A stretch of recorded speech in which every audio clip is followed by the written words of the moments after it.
Hello, everybody, and welcome to part 2 of my History of Captain America episode. If you have not listened to part 1 yet, I would encourage you to do so at this point because why on earth would you go straight into part 2?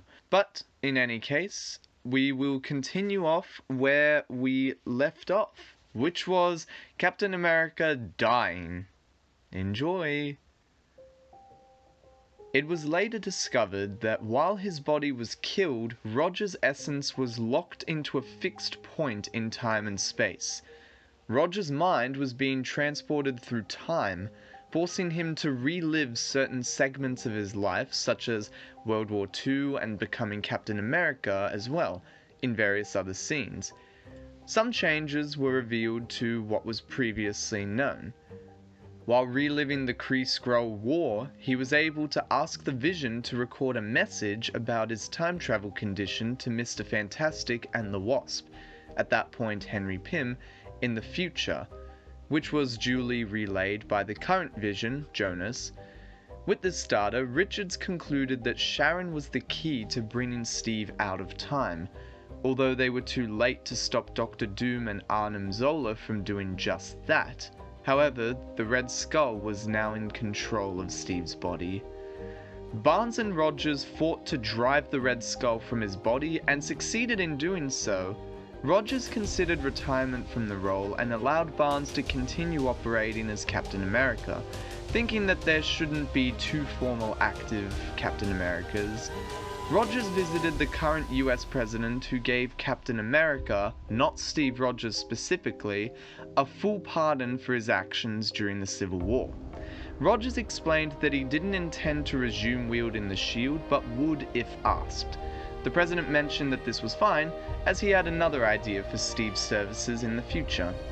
With his own house in order, Rogers set about the next great task, removing Norman Osborn, current head of American National Security Agency Hammer, from power. Rogers soon came to assist in bringing back Tony Stark, who was in a vegetative state, having diminished his intelligence to erase the superhuman registration database to keep Osborn from abusing it. To do so, Rogers and his associates resorted to a quite radical step in rebooting Stark's brain. Channeling Thor's thunder through Rogers' shield connected to the implant on Stark's chest, a move which could very well have killed him. The process restarted Tony's heart, but for some reason his mind didn't reboot. Steve left to get Doctor Strange's help in going inside Tony's mind. Following this, Steve was in the New Avengers hideout in New York when he learned that Osborn was laying siege to Asgard. Enraged, Steve assembled the New Avengers, the Young Avengers, and Nick Fury's Secret Warriors to provide support for the Asgardians and finally bring down Osborn. Bucky gave Steve the shield, saying that they needed him leading the counterattack. Bucky told Steve that he needed the shield in the fight against the Dark Avengers. Steve took the shield but asked Bucky what he would do, to which Bucky replied, "I will do what I do," holding a large gun in his hands. Before they left, Edwin Jarvis gave Steve a briefcase for Tony Stark. After the defeat of Osborn and his followers, Steve Rogers was called to the White House, where the president offered to make him the new head of security of the United States. Steve agreed on the condition that he would get to do the job his way. The Superhuman Registration Act was repealed, and during a gathering at Avengers Tower, Steve appeared and told them it was the start of a new day for all of them and he needed their help. Steve oversaw the incarceration of Norman Osborn at the Raft Penitentiary under his new role as Captain Steve Rogers. As the head of Nixon Pharmaceutics and grandson of Abraham Erskine, Jacob Erskine set out to cure cancer using the super soldier serum, but was killed before he could finish. It seems as though dying prematurely runs in the family. When Steve attempted to find who killed Erskine, he was caught in a trap by Machine Smith and his serum was deactivated. Through the help of one of Machine Smith's robots, who Steve previously believed to be a woman imbued with the serum, he was able to have his serum activated once again, and together they pursued Machine Smith. They eventually seemingly killed Machine Smith and recovered the serum he was attempting to auction, at the cost of the robot's life. Upon further investigation, the serum Steve recovered turned out to be completely useless, and unbeknownst to him, the entire exploit was set up by Aloysius Thorndrake of the Shadow Council, who sought Rogers' blood in order to create an army of super soldiers. When Skadi possessed Cynthia Schmidt and freed the Serpent, he caused 7 hammers to fall to Earth so that Midgard could fear him and his legions. Steve Rogers observed the fall of the hammers and gave the orders to send the Avengers to each of the crash sites. When Bucky was killed by Skadi at Washington, D.C. during a blitzkrieg, Steve decided to avenge Bucky and resume the title of Captain America once more. And while Cap, Iron Man, and Thor were sent to different locations, Cap joined the Avengers in New York to stop Skadi. After the Serpent broke his shield during the fight in New York and left, he moved the fight to Oklahoma, where he used Mjolnir itself to defeat Skadi. Captain America was captured by the Jackal and forcibly mutated into a giant spider mutant, whom the Jackal calls Spider-King. As Spider-King, Steve Rogers was impregnated with thousands of spider eggs in order to spread the virus that gave people spider powers. He was stopped and captured by the new heroic version of Venom, but he escaped captivity by vomiting out the now hatched mutant spiders. Ultimately, he was recaptured and put into suspended animation, while Venom disguised himself as Spider-King to infiltrate the Jackal's organization. When the cure for the Spider Island virus was discovered, he was returned to normal and later joined Venom in his fight against the Spider-Queen, the true mastermind behind the virus. Venom stabbed her with Captain America's shield, an attack that should have killed her. Instead, she mutated into a 28-story spider monster. The two led her to Union Square, where they were joined by other heroes while Spider-Man distributed the cure to the infected New Yorkers. This weakened her enough for Kane, Spider-Man's clone, to kill her. However, Captain America, being a man out of time, was obviously going to be dealing with a lot of loss during his time, and unfortunately, Peggy Carter passed away. During her funeral, Steve was attacked by an old ally he hadn't seen since World War II, a man named Bravo.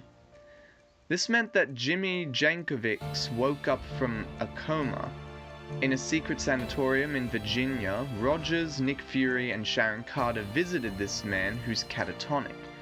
Back in 1944, he helped the Allies find enemy headquarters by entering a different dimension, which he called the Land of Nowhere, until a spy put him in a comatose state, leaving Bravo and Hydra soldiers trapped there.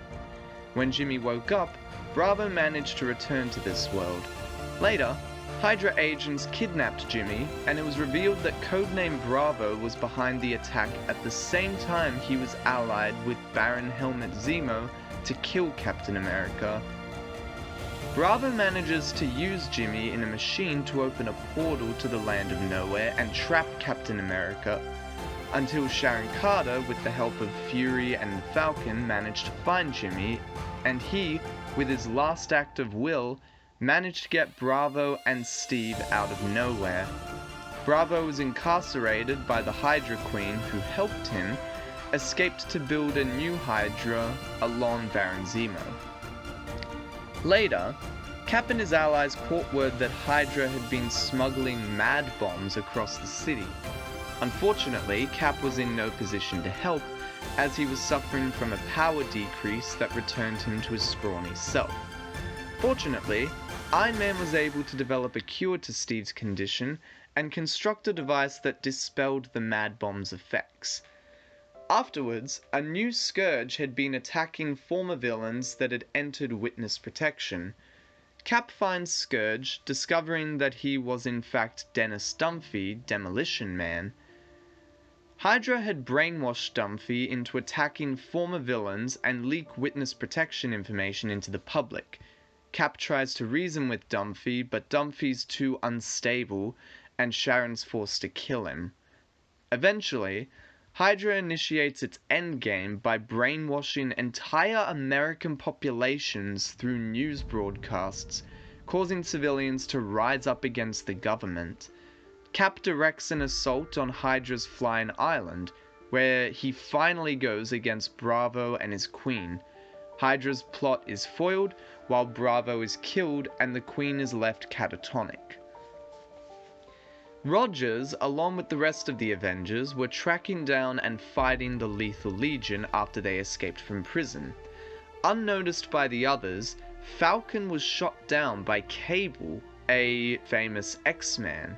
However, Steve soon noticed that Redwing was flying alone and followed the bird to where Falcon was, in a ship container inside a Weapon X tube. Immediately, Cable fought with him, and at first Rogers had the upper hand. Eventually, Cable defeated him and strapped him in an inhibitor chair, invented by Magneto, and shot Rogers with an EMP gun, knocking him unconscious, but not before revealing his desire that the Avengers not kill Hope. Hope Summers.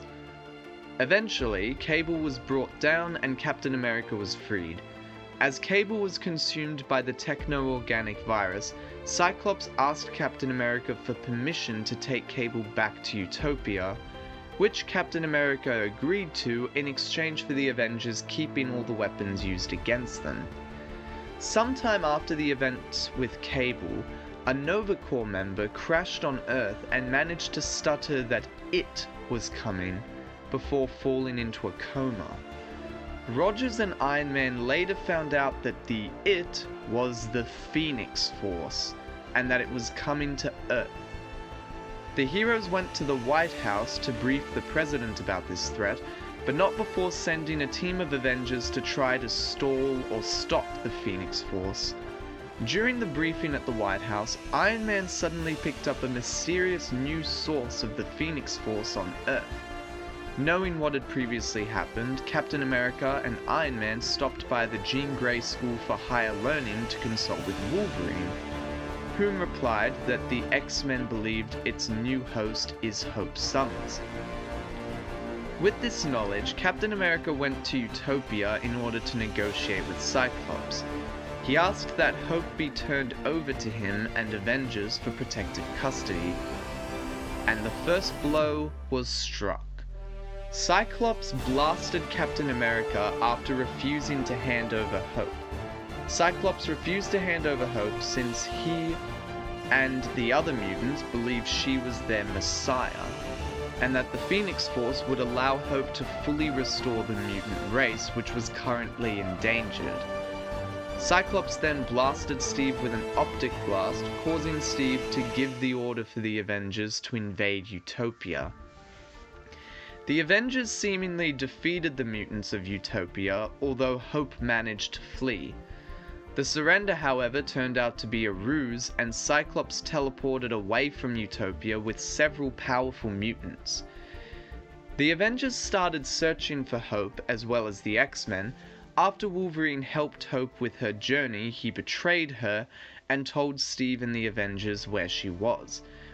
The Avengers arrived on the moon to confront her and take her into custody, but are greeted by the X-Men, who have also arrived to claim Hope. Before a fight can start, a wounded Thor fell from the sky, closely followed by the Phoenix. When Iron Man used a disruptor in his Phoenix Buster armor on it, the cosmic entity wasn't killed, but divided into 5 parts, which each possessed one of the X-Men present at the scene. Them being Cyclops, Emma Frost, Colossus, Magik, and Namor. The Phoenix-possessed X-Men started changing the world into a better place for living, but knowing that Phoenix's ultimately destructive nature would bring chaos, Steve and the Avengers tried to get Hope from Utopia in order to use her knowledge about the Phoenix against it. After the Scarlet Witch helped them against the X-Men, previously having visions of the Phoenix destroying Earth, Cyclops decided to hunt down every Avenger. The Thunderer offered the Avengers to hide in Kunlun, as well as to train Hope to face the Phoenix. Because of his past experience with the Phoenix host and Iron Fist Fongji, and the prophecy of the Phoenix bringing chaos to Earth. Before the entire Avengers could teleport to Kunlun, Namor attacked where they were hiding, Wakanda, along with a full army of Atlanteans. After defeating Namor with the price of the partial destruction of Wakanda, the Avengers teleported to Kunlun in order to help Hope train to face the Phoenix. The Avengers were attacked by Cyclops, who now possessed half of the Phoenix Force. He made quick work of anyone that opposed him, but was defeated by Hope, who in an act of desperation combined the powers of the Iron Fist, Scarlet Witch's Chaos Magic, and Shao-Lao's flames to teleport Cyclops to the moon. The Avengers then teamed up with several X-Men, who had realized that Cyclops and Emma had completely lost control. Together, they attacked Cyclops and Emma, and gained the upper hand until Cyclops was forced to take the final piece of the Phoenix from Emma, making him the sole host. The complete Phoenix proved too much and finally turned him into the Dark Phoenix. The Avengers fought summers around the world with the help of the X-Men and Nova, as well as trying to contain the chaos the gigantic force produced around Earth, but who finally managed to defeat him were the Scarlet Witch and Hope. The Phoenix left Scott and possessed Hope, but she managed to control it, repairing all the damage Scott caused on the planet, and finally using the powers of the Scarlet Witch to manipulate reality. She destroyed the Phoenix Force with a final blast of energy which caused millions of people around Earth to manifest mutant powers, undoing what happened during Avengers Disassembled. Cyclops was finally incarcerated, and Steve accepted the Avengers should have done more to help mutants, and not allowed the world to hate them. As a result, he started planning a new sub-team of Avengers in hopes of unifying mutant and humankind. He chose Havoc to lead his team, and become the new face to represent mutants as Professor X and Cyclops once were. Their first threat was the return of the Red Skull, who usurped Professor X's brain to provide himself telepathic powers, which he would use to provoke citizens of New York into a mass assault against mutants, or anyone who could be one, and force Scarlet Witch and Rogue to allow themselves to be attacked. With the help of the S-Man Honest John, he managed to even manipulate Thor. However, Red Skull's skills were still erratic and couldn't completely control Captain America. An attack against him was enough of a distraction to lose control of Rogue and Scarlet Witch. After being overpowered by the rest of the Uncanny Avengers, Red Skull decided to escape, but promised a return. In the aftermath, both Rogue and Scarlet Witch joined the team. After battling a villain called the Green Skull, an eco-terrorist, Cap met up with Sharon in a lone alley. Walking to a subway station, Steve and Sharon entered a secret elevator that leads to a subway car hidden within the station. The car then disappeared into a flash of light, entering a mysterious realm and also injected with an anesthetic. He found himself strapped into an operating table. In that moment, Arnim Zola appeared before him, welcoming Steve to the Dimension Z. Steve freed himself from the table and jumped through a window and escaped with a baby, only to later realize that the baby was Zola's son. Cap then tried to escape Dimension Z on a jet, but was shot down by enemy forces. Later, Cap and Zola's son named Ian were trapped in a desert-like environment in Dimension Z. Suddenly, Steve was attacked by two of Zola's mutants. Steve managed to fight them off, but was later captured with Ian and encountered the Frox, an alien-like species living in Dimension Z, and Steve became partially mind-controlled by Zola because of an implant. Steve then began training Ian in how to throw his shield properly and became very close, even to the point where Steve told him that Zola is his real father. Later on, as Steve and Ian returned to the Prox's hideout and were ambushed by Zola's forces there, Steve grabbed a blade and stabbed himself in the chest, destroying Zola's implant, while Ian was being held captive. Steve then infiltrated Zola's stronghold and killed all the mutants guarding its gate and had reached the tunnel that brought him to Dimension Z. Steve briefly considered returning to Earth and getting help from the Avengers, but he couldn't leave Ian to his fate and crawled into the waste tunnels in order to infiltrate the fortress. Jet and Steve briefly fought each other in the fortress, but she revealed the truth behind Zolandia, and they agreed to work together to stop Zola. However, Ian was fully brainwashed by Zola and shot Steve in the back. Steve later battled Ian again and urged him to make his own decision. However, Ian was shot by Agent 13 through the neck from behind and fell into an abyss below. Sharon later revealed that she rigged Zolandia to detonate. Meanwhile, Jet Black was fighting her father and losing until Cap arrived and intervened. Jet Black then freed the Frox prisoners of Zola. Later, Zola was impaled and savaged by Cap, and finally on the verge of destruction and complete shutdown. The group later prepared to detonate Dimension Z as they left so that Zola's mutants would not invade and infest the Earth, but Jet Black punched Sharon, stole her detonator, and raced off on a sky sled. Later on, after Cap and Sharon pursued her, Zola told his daughter that she had failed him again. He then shot deadly eye beams. Sharon almost fell to her death, but Captain America grabbed her hand.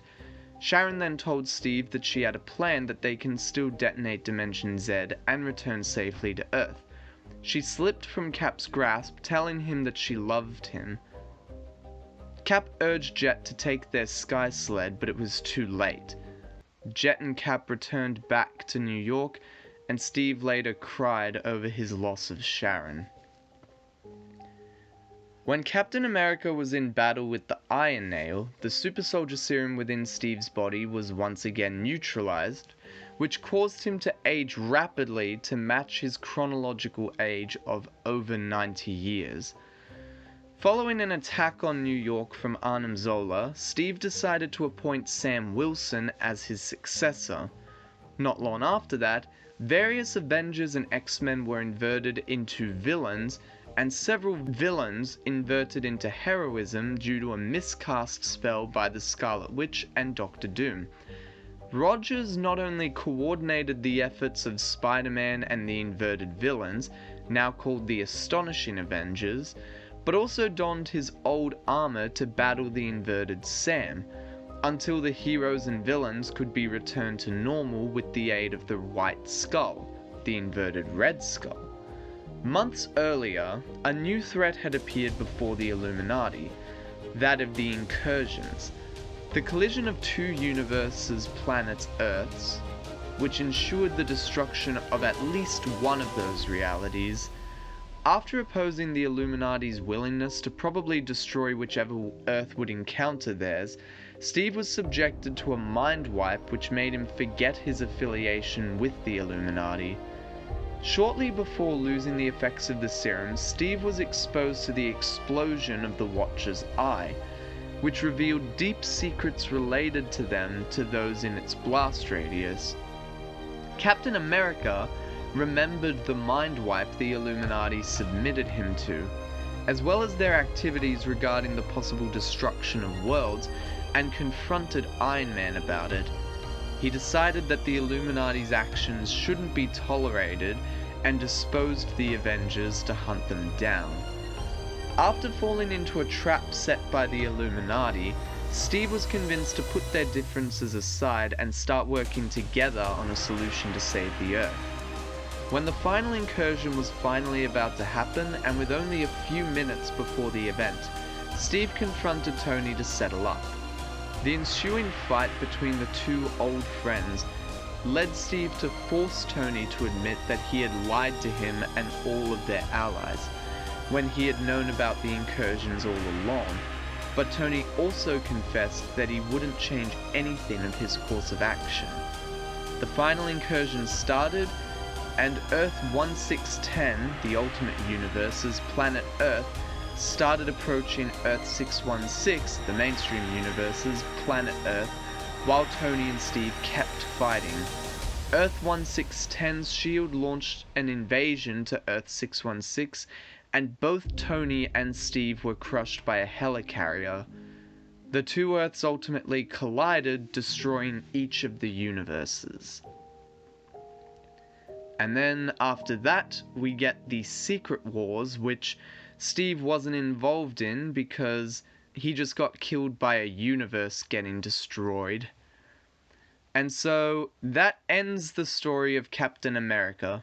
Obviously, there had been other stories since that point, but as I had said in the very beginning, I was only going to be focusing on the stories up until 2015's Secret Wars, because I personally reckon that that is a good ending point for the Marvel Universe. So, anyway, that was the entire history of Captain America. A man who has been alive since World War II has died a few times now, and always died as he lived, holding up his integrity and fighting for what he believed was right. And so, with that, I hope you guys enjoyed this episode. I enjoyed making it, and I will be making more of these about other Marvel characters. I'm not sure whether or not to continue on with just heroes, or whether to also include villains and superhero teams. I'm not entirely sure yet. I guess I'll work that out eventually. But in any case, like I'd said before, I hope you guys enjoyed, and until next time, I will speak to you then. Until then, have a good one.